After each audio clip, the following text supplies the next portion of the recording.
Welcome to the November edition of the Marion City Journal. I'm Bryce Starner, and with me today is Mr. Mayor Shertzer. Mayor, the leaves have fallen. Are we picking them up yet? Is the city coming around? Yep, we've already started the leaf pickup in the city of Marion, even though the leaves have started to fall later than normal this year. I usually kind of gauge that by the maple trees I have in my own yard. One of them is completely bare, and the other three still have leaves on them. So we will continue the leaf pickup in the city of Marion until we get all the leaves picked up that the citizens rake to the curbside. Once again, I just want to remind everybody that we ask you to keep the leaves out of the street. It's primarily for safety issues, and also we don't want to clog up the sewers and clog up the gutters with leaves in them. That can cause significant problems in certain neighborhoods that are curbed and guttered, but we will continue to do the leaf pickup until we're done. We go in a circular motion throughout the city, hitting all the neighborhoods. We wanted to wrap it up sometime the first week of December, but because it's been so nice this fall and the leaves are falling late, we will probably extend it well into December.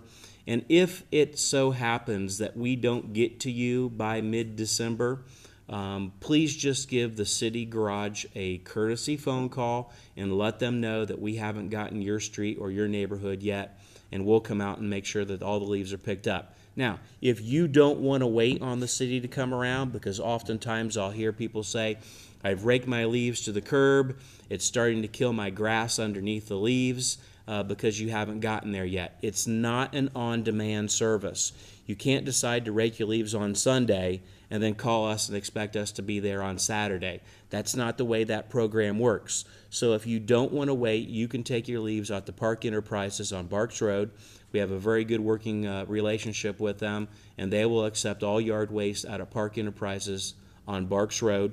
They may ask you to show a driver's license to show that you live inside the city limits. The deal that we have with them is a city deal, not a county-wide deal. So you'll have to work that out with them, but just be aware that you may have to show your driver's license. But leaves are currently being picked up, and we will continue to do so. And that's just an additional service that we provide to our residents as a city.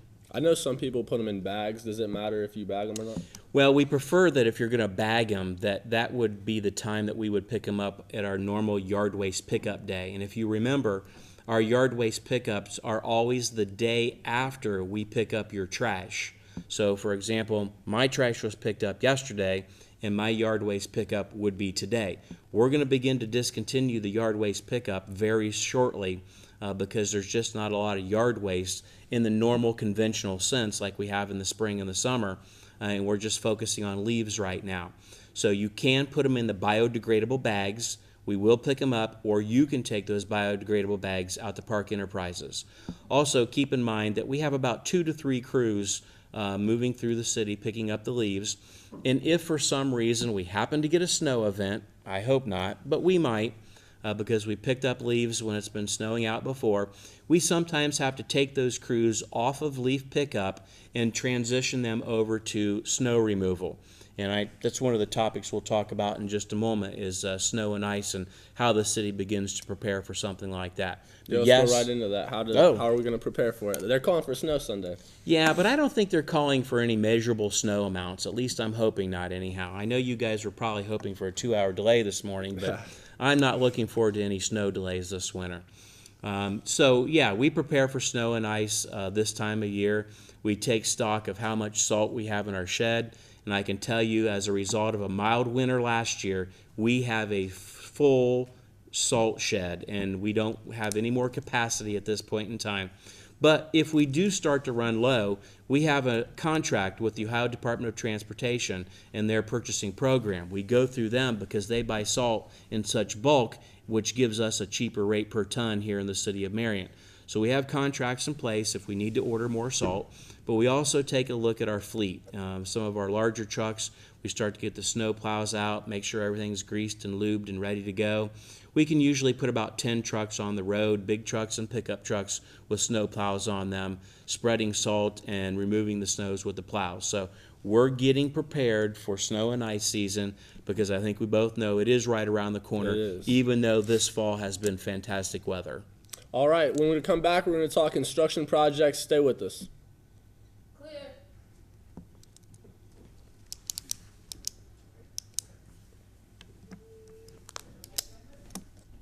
Let's go. Yeah, I think so. 5, 4.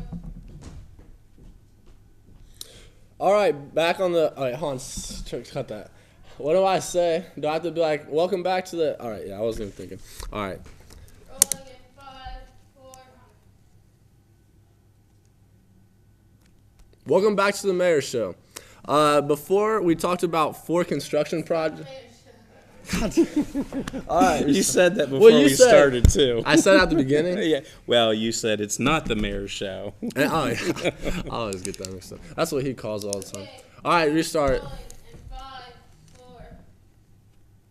Welcome back to the Marion City Journal. Earlier we talked about 4 main construction projects that we should be wrapping up right about now. Yeah, I always think it's good to keep the viewers informed of what's going on with our construction projects. We always do major construction projects every year, and we're really starting to wrap up about 3 of those construction projects. The Belmont Street project over by Grant is starting to wrap up. That's a sewer project, new sewers, curbs, gutters, sidewalks, and new asphalt. Looks really great over there. And then that construction project will move on to another one that I'll mention in a minute. We're also going to be wrapping up the Lodo project, and that is a grant-funded project that the city received for what we call the Lodo, or the lower downtown area around Church Street and Orchard Street and Blaine Avenue. So the new sidewalks are being poured in the Lodo area. A new basket, I guess it's a barrier wall, which are baskets to hold back the hill there at that parking spot over on Church and Orchard Street. That's being constructed right now as we speak. And we also still have some work to do on Holmes Place. Now, Holmes Place is one of the few remaining brick streets that we have left in the city. We're only down to 5 brick streets, so we wanted to preserve the historic brick street on Holmes Place. So we're only going to do the curb and gutters on Holmes Place. And we can do curb and gutter because that's concrete work later in the construction season. We're all done doing asphalt work right now because the asphalt plants close down at a certain time of the season, and now's the time of year that they begin to close down.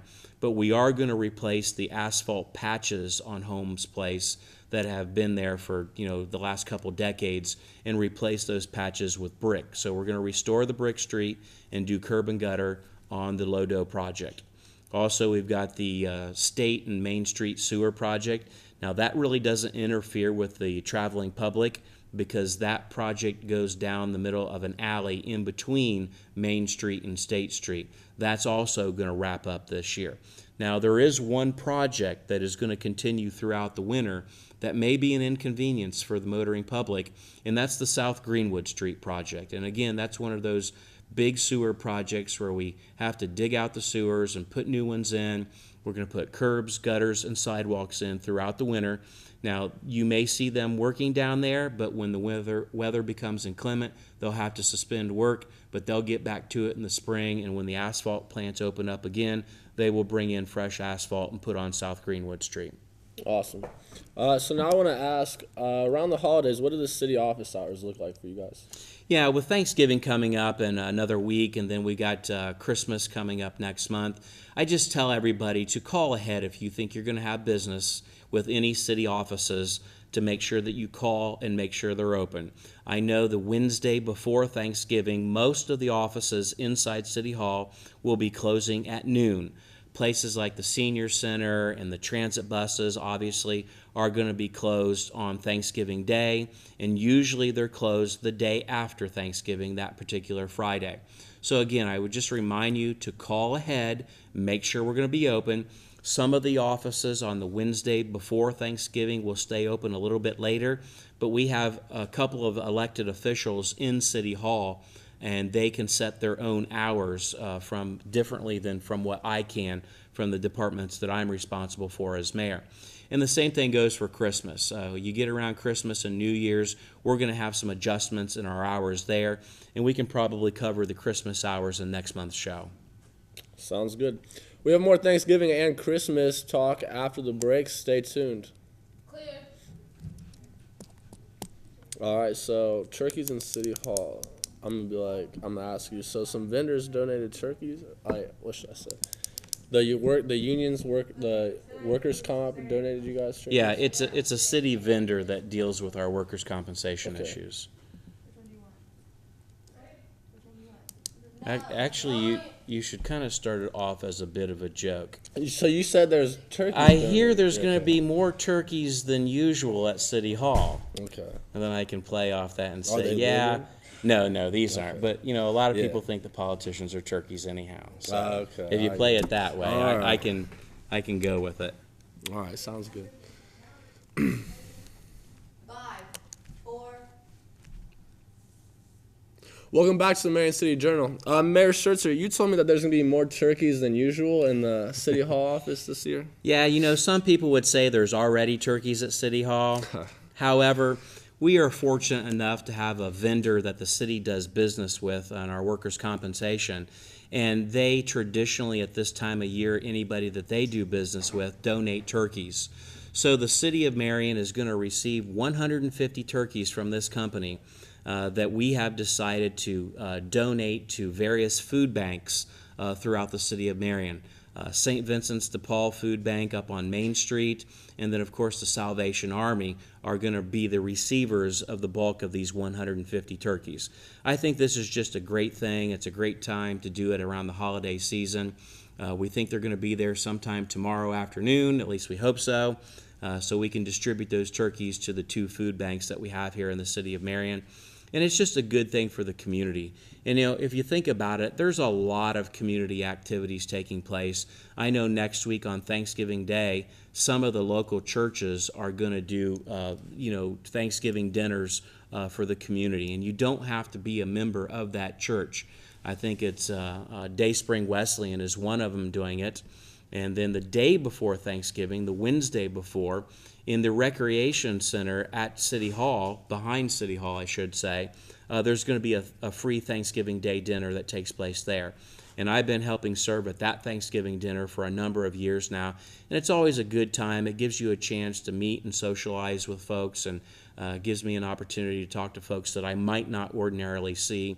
And it's just a good spirit around Thanksgiving to do these kinds of things. So I'm excited about more turkeys at City Hall, and these are the kind that you eat, but, Nice. I'm not a big fan of turkey, but that's okay. It's the turkey season. Well, I think it's too early to start decorating for Christmas, but I know we have our Christmas tree up here. When is the city going to start getting ready to kick off Christmas? Well, that's a good question. I was driving downtown just this afternoon, and I saw that the city street workers are already starting to put up the Christmas decorations on some of the street lights. We put up those snowflakes. We work in conjunction with Downtown Marion, Inc. Those snowflakes have been around for a long time. They had somebody repaint the snowflakes and also put new LED lights on the snowflakes. So in years past, we've had some snowflakes that we have put up that the lights just simply didn't work anymore because they're about 20 years old. So we hope this year all the lights will be working on the snowflakes. We've also got the Marion Community Foundation that donated some money to Downtown Marion, Inc. so they could buy more Christmas decorations for downtown.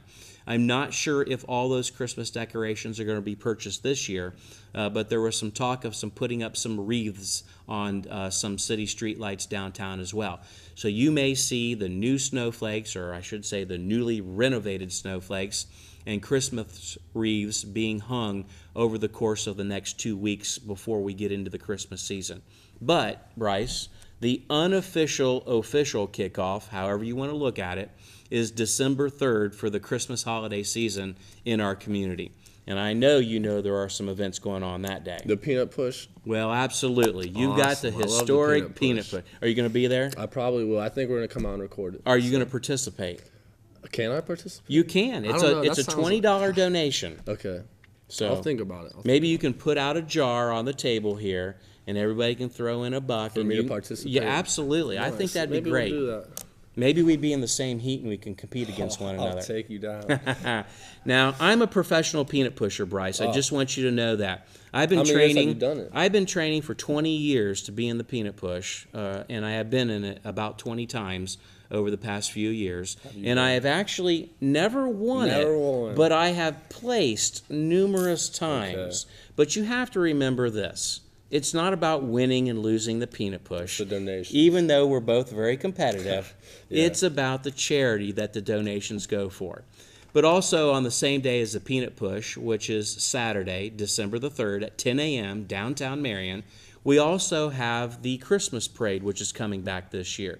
The Christmas parade is kind of ebbs and flows in the city of Marion. Sometimes we have it, and sometimes we don't. But it's back this year, and I think the Christmas parade kicks off at noon in downtown Marion.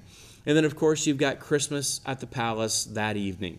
So there are a lot of activities taking place on December 3rd, the official, unofficial kickoff of the holiday season in Marion, Ohio. And next episode, we'll be able to tell the audience who won the Yeah, peanut push. well, sure, we can talk about it. Awesome. I think that wraps up this episode. Thank you, Mayor Shertzer, for Thank being you. on. That wraps it up for today. Stay tuned, or come back next time. Clear. Ah, so close. Dang. There's always one flub up.